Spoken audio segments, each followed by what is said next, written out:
There's a hidden pattern that has wiped out every major empire in human history. And no, it's not war, invasion, or even revolution. It's something way quieter and way deadlier: currency collapse.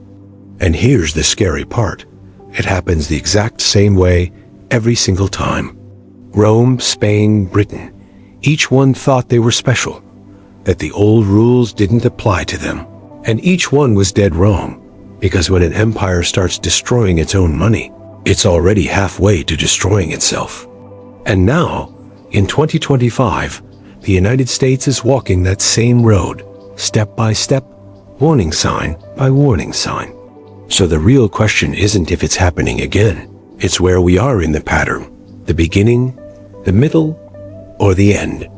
This is the story of how great empires collapse, not from enemies outside, but from the money inside. How Rome, Spain, and Britain all fell the same way, and why every single warning light says it's happening again right now. Let's start with Rome, the empire that dominated Europe, North Africa, and the Middle East for over 500 years. At its peak, Rome ruled over 60 million people across 3 continents. Its military was unmatched, its architecture and engineering decades ahead of their time, and its currency, the denarius, was so trusted you could spend it anywhere from Britain to Egypt. The denarius was a small silver coin first introduced in 211 BC. It held 4.5 grams of pure silver, real metal, real value, and for centuries, that silver content barely changed.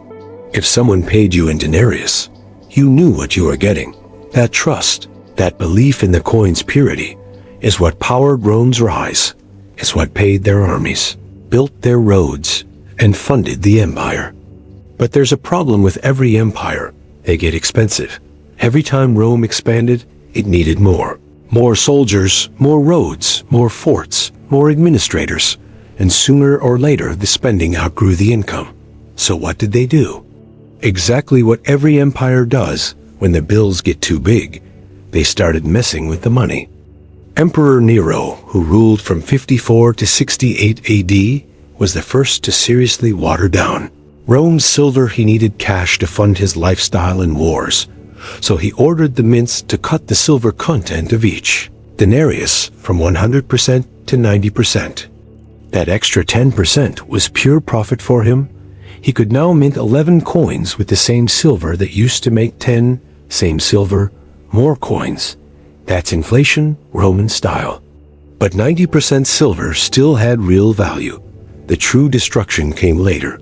By 211 AD, under Emperor Caracalla, the denarius was half silver and half junk metal.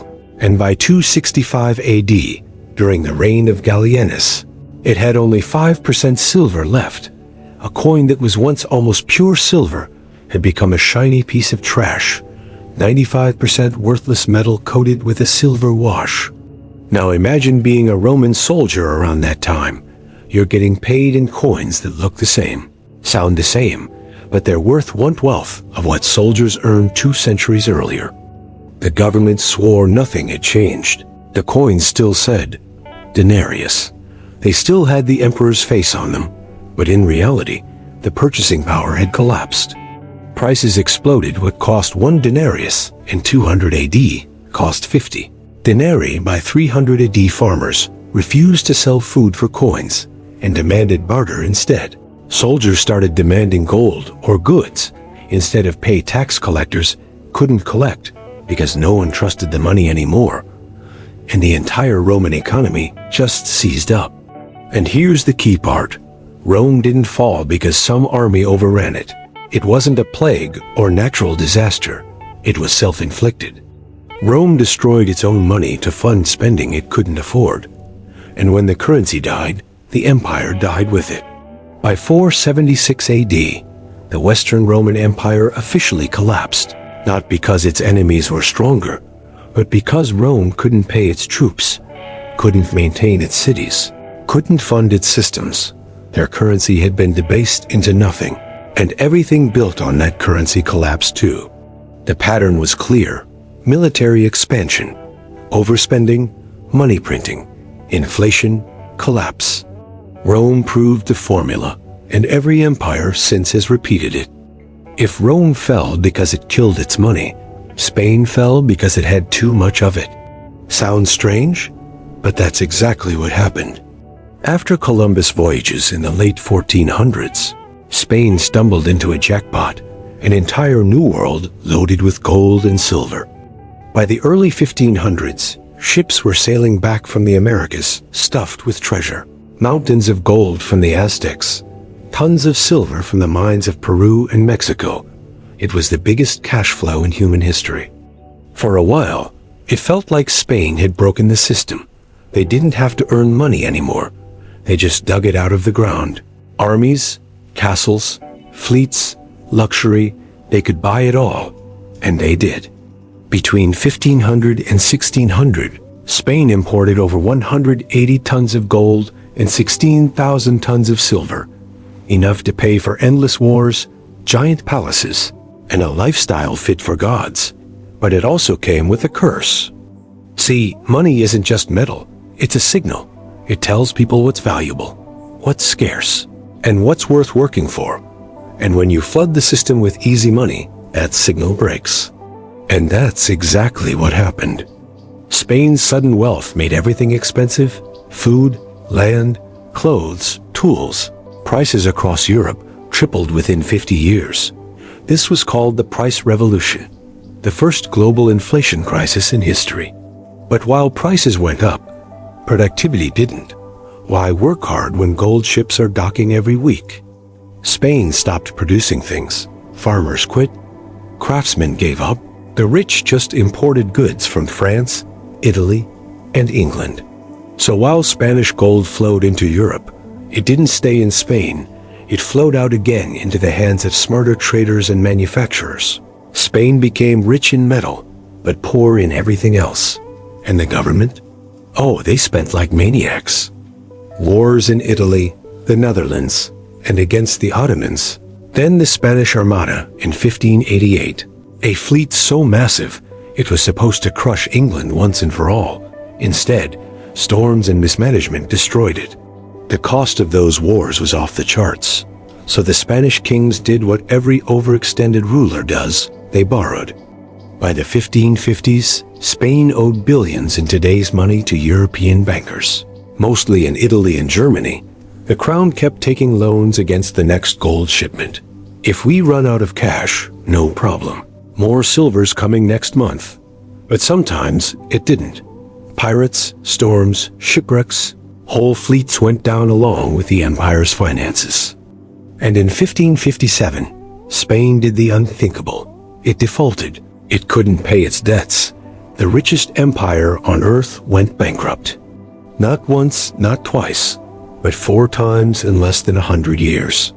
Each time, they promised to reform, to spend less, to manage smarter, and each time, they go right back to the same cycle.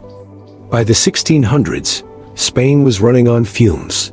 Its economy was hollow. Its silver was spent, and its empire started shrinking. The gold that was supposed to make them unstoppable had slowly poisoned their system. The irony was brutal. The more gold they dug up, the less it was worth. By 1650, silver had become so common that prices skyrocketed even higher. Money was everywhere, yet somehow no one had enough of it. Sound familiar? Rome collapsed by destroying its coins.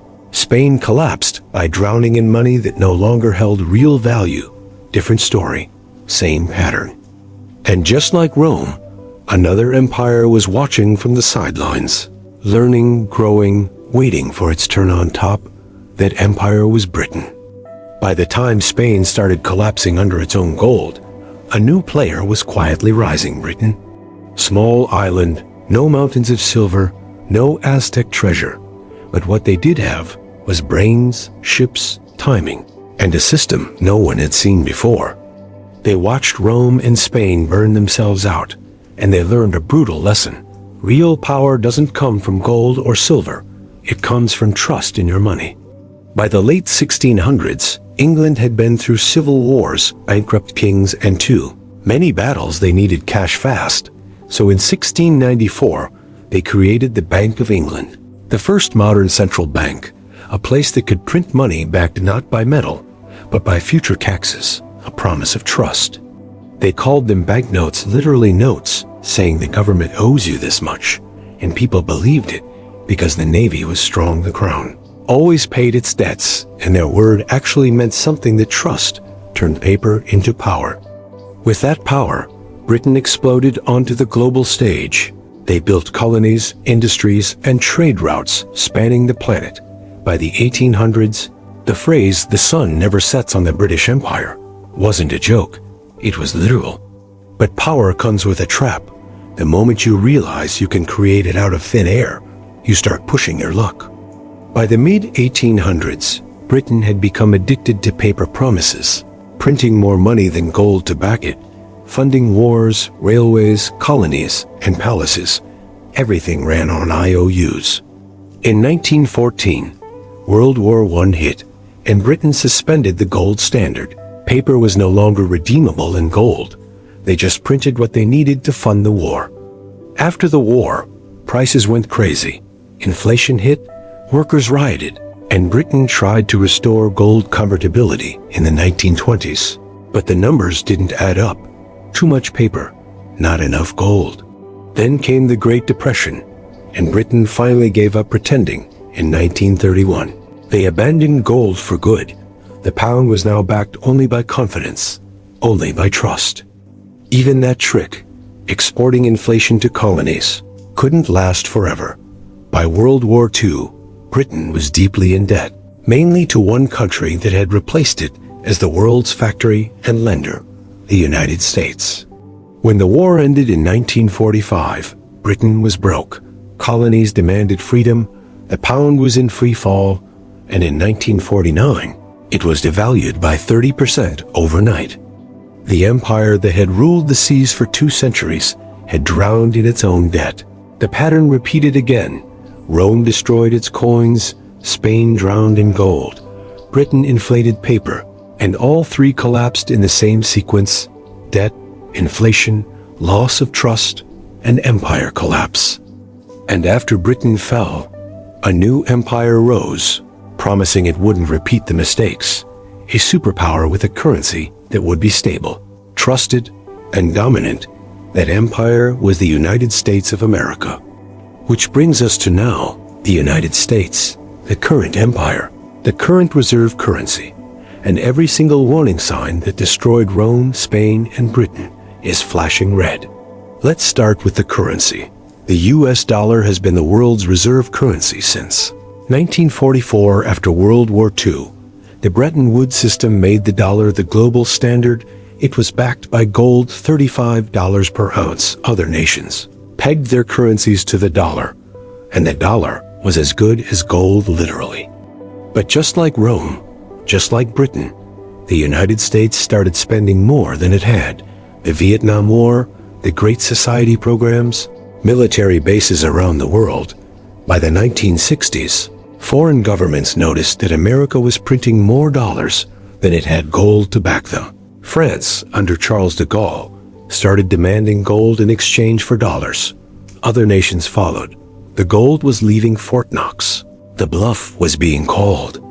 In 1971, President Nixon closed the gold window. No more gold backing the dollar became a pure fiat currency. Just like the debased romano, denarius, just like the pound after 1931, backed by nothing but trust and the government's promise. At first, it seemed fine. The petrodollar system established in the 1970s created artificial demand for dollars because oil was priced in dollars globally. But the spending never stopped. The debt kept growing. In 1980, U.S. national debt was $900 billion. By 2000, it was $5.6 trillion. By 2020, it was $27 trillion. Today, in 2025, it's over $36 trillion. That's a 40-fold increase in 45 years. And it's accelerating. But the debt is only part of the story. Like Rome debasing the denarius, like Spain flooding the world with silver, the United States is printing money since 2008. The Federal Reserve has created trillions of dollars from nothing. Quantitative easing, they call it. Necessary to stabilize the economy during COVID, they printed over 4 trillion in 2 years. More money created than in the previous century combined. And just like every empire before, they told us it wouldn't cause inflation. That modern economics had solved the old problems. That we were different. We're not. Inflation hit 9% in 2022. Real inflation. The prices you actually pay for food, housing, healthcare is far higher. The dollar is being debased slowly at first, but the pattern always accelerates. And just like Britain, the United States is losing reserve currency status. In 2000, over 70% of global reserves were held in dollars. Today, it's 58% and falling. The BRICS nations, Brazil, Russia, India, China, South Africa, and new members are actively building alternatives. They're trading in local currencies, creating new payment systems, reducing dollar dependence. China and Russia are buying gold aggressively. Central banks worldwide are diversifying out of dollars. The world is preparing for the dollar to lose its dominance, just like they prepared for the pound to fall. The pattern is unmistakable. And here's the most dangerous part. The United States has the same problem Rome had: military overextension. The U.S. maintains nearly 800 military bases in over 70 countries. The defense budget is over $800 billion annually. Wars in Iraq and Afghanistan cost over $8 trillion. The empire is expensive, and it's being funded with debt and printed money. Just like Rome couldn't pay its legions in debased coins, just like Spain couldn't fund its military after repeated defaults. Just like Britain couldn't maintain its empire after currency collapse, the United States is running out of time. So let's identify the pattern, because once you see it, you can't unsee it. Every empire that has collapsed economically followed the same sequence, not similar, identical stage. One dominance: the empire is at its peak military strength, economic power, currency trust. Rome with the denarius, Spain with the dollar, Britain with the pound, America with the dollar. At this stage, the currency is backed by something real. Gold, silver, trust built over generations. The empire seems invincible. Stage 2, overextension. The empire expands beyond its means. More territory, more military commitments, more promises to citizens. Rome expanded across 3 continents. Spain tried to control every ocean. Britain colonized a quarter of the world. America maintains bases on every continent. The costs become unsustainable. Stage 3, deficit spending. The empire spends more than it earns. At first, this is manageable. They borrow, they issue bonds, they promise to repay. But the deficits become structural, permanent. Rome needed to pay its legions. Spain needed to fund its wars. Britain needed to finance 2 world wars. America runs trillion-dollar deficits annually, even during growth. Stage 4, currency debasement. The empire can't borrow enough, can't tax enough, so they debased the currency. Rome reduced silver in the denarius. Spain flooded the market with silver, causing inflation. Britain abandoned gold and devalued the pound twice. America left gold in 1971 and has been printing ever since. Stage 5, inflation. More currency with the same amount of real goods means prices rise. Rome saw prices increase 50-fold. Spain experienced price inflation across Europe. Britain saw 25% inflation in the 1970s. America is experiencing inflation now despite government claims it's transitory. Stage 6, loss of confidence. The domestic population and foreign nations lose trust in the currency. Roman soldiers demanded payment in gold, not denarii Spanish. Creditors refused to lend after multiple defaults. The world shifted from pounds to dollars at Bretton Woods. Today, nations are shifting away from the dollar. Stage 7, collapse. The economic system fails. The currency becomes worthless or loses its dominance. The empire can't fund. Its military can't maintain control. Rome fell to Germanic tribes it could no longer pay to fight. Spain declined into irrelevance. Britain lost its empire within decades. And the US? That's the question we're living through right now. That's the pattern. 7 stages repeated 4 times across 2,000 years, different empires, different continents, different currencies, but the exact same sequence, because the math doesn't change. You cannot spend more than you earn forever. You cannot print prosperity, and you cannot debase your currency without consequences. The pattern is absolute, and we're in stage 5, heading rapidly towards stage 6. So what happens next?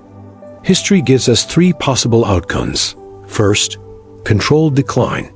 Britain, after 1945, they lost the empire, lost reserve currency status, experienced painful devaluation and inflation. But the country didn't disappear.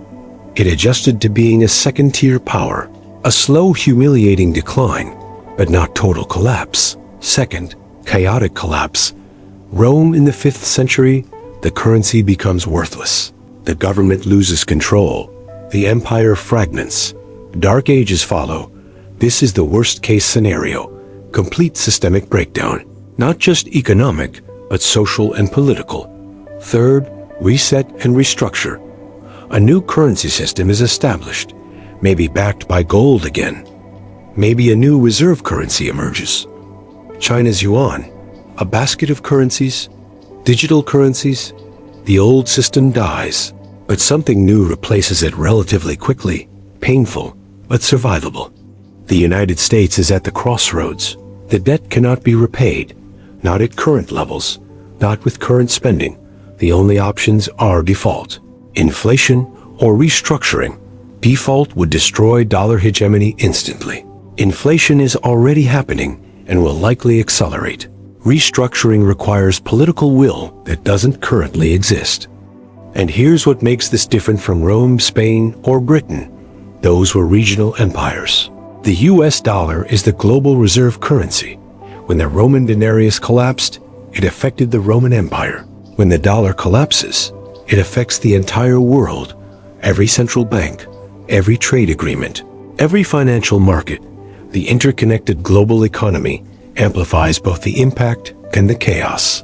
But the pattern says it's coming, not because of prediction, because of precedent. 4 empires, 4 currency collapses, 4 identical sequences. The math of empire is unforgiving. You can delay it, you can deny it, but you cannot avoid it. Rome debased its currency to pay its legions. The denarius died, the empire fell. Spain flooded the world with silver. Inflation destroyed its wealth. The empire declined. Britain borrowed to fight 2 world wars. The pound collapsed. The empire dissolved. And now the United States prints trillions, runs endless deficits, and believes it's different. It's not different. The pattern doesn't care about American exceptionalism. It doesn't care about military strength or technological advancement. The pattern is economic, and economic laws are as absolute as physical laws.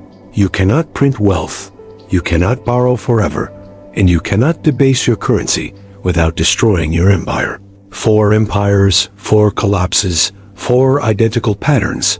The only question left is timing. How long until stage 6? How long until the world loses confidence in the dollar? How long until the American empire follows Rome, Spain, and Britain into the history books? The pattern says we're close. The debt says we're close. The money printing says we're close. And history, which has watched this exact sequence destroy 4 empires before, says the ending is inevitable. The only variable is how fast it happens and how painful it is. If this gave you a new perspective, subscribe, because when the pattern completes, you'll want to understand what happened and why. History has the answers, and the pattern never lies.